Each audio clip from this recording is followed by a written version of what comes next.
নমস্কার বন্ধুরা, আজকে গন্তব্যস্থল রাজবল্লভী মায়ের মন্দির। আমি এখন আছি কামারকুণ্ডু স্টেশনে। আমরা এখান থেকে ট্রেন ধরে পৌঁছে যাব হরিপাল। হরিপালে অবশেষে নেমেও গেলাম।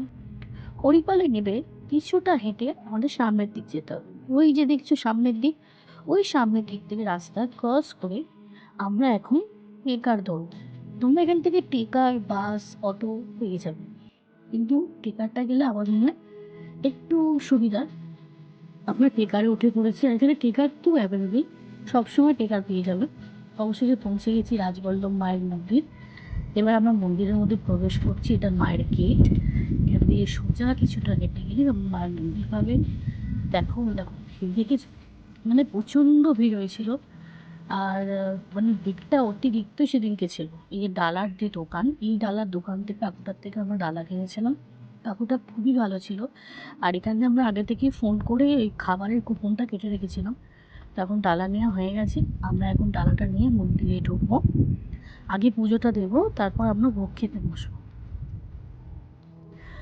এখন মন্দিরের গেটটা এতটাই ছোট ছিল আর এতটাই ভিড় হয়েছিল যে মানুষের ঢুকতে ভীষণ অসুবিধা হচ্ছিল। এই যে মায়ের মন্দিরে প্রবেশ করে গেছি, এবার আমরা মায়ের পুজো দেবো। তো ভিড়, লাইন ঠিক পড়েনি কিন্তু ভিড় ছিল। আর এখন মায়ের দ্বারটা বন্ধ ছিল। মায়ের নাকি বসত পাল্টাচ্ছিল না, ভোগ দিচ্ছিল, এরকম কিছু একটা হবে। তো এখানে সবাই সামনে এরকম বসে থাকে, আর এখানেই ঠাকুর বসে থাকে, এখানেই নাম ভক্তি দিয়ে পুজো দিতে হয়, এখানেই মিষ্টি। এই দেখো মায়ের মন্দির অবশেষে খুলে দিয়েছে। মায়ের দর্শন তোমরা পেয়েই গেলে অবশেষে। এবার মাকে আমরা এই মালা দিয়েছিলাম, সেই মালাটা ঠাকুরমশাইকে বললো একটু মায়ের পায়ে ছুঁয়ে দেবেন। তা মা ঠাকুরমশাই মালাটা ছুঁয়ে দিল। আর মাকে এত সুন্দর লাগছে না, মায়ের কাপড়টা চেঞ্জ করলো, এত ভালো লাগছে, মানে কি বলবো, জাস্ট মানে মুগ্ধ হয়ে গেছে দেখে। মানে মাকে দেখে সত্যি চোখ ফেরানো যাচ্ছে না। আর এই মায়ের মন্দিরের সামনে এনারা সবসময়তেই থাকে। এখন আমরা চলে এসেছি ভোগ খেতে। বলেছিলাম যে পুজো দিয়ে ভোগ খাবো। এখানে ভোগের লাইন পড়েছে, দেখতে পাচ্ছ কীভাবে মানুষ বসে আছে। এই যে পুরো ঘরটাকে ভোগ খাওয়ানো হয়। দিকে আরেকটা ঘর আছে, ওখানেও ভোগ খাওয়ানো হয়। প্রচণ্ড ভিড়, প্রচণ্ড বসার জায়গা নেই লাস্টে, মানে এমনিতে লোকে বসতে হয়েছে, মানে কোনো কাপড় টাপড় কিচ্ছু পাওয়া যায়। তো মায়ের ভোগ দিচ্ছে, দেখো প্রথমে ভাত দিয়েছি, তারপরে একটা ডাল দিল।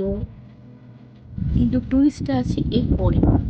পরে এমন একটা জিনিস দেবো, এই দেখো সেই মায়ের স্পেশাল ঘ্যাট, স্পেশাল তরকারি, যেখানে কিন্তু তোমরা একটা জিনিস পাবে, সেটা কি জানো?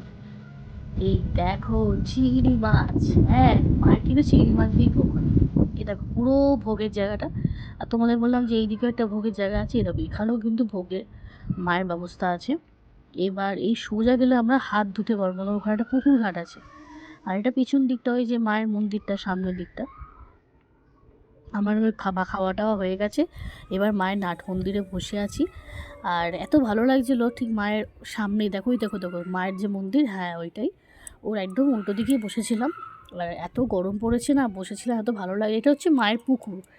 মায়ের পুকুরটা কিন্তু তোমরা দেখতে কেউ ভুলবে না, এখানে অবশ্যই পুকুরটা দেখে যাবে। মায়ের মন্দির থেকে একদম বেরিয়ে মায়ের হাতে পুকুরটা পেয়ে যাবে তোমরা। এখানে অনেক মেলাও বসেছিল। তো পুকুরে আমরা একটু মাথায় জল টল দিলাম, ছিটিয়ে নিলাম,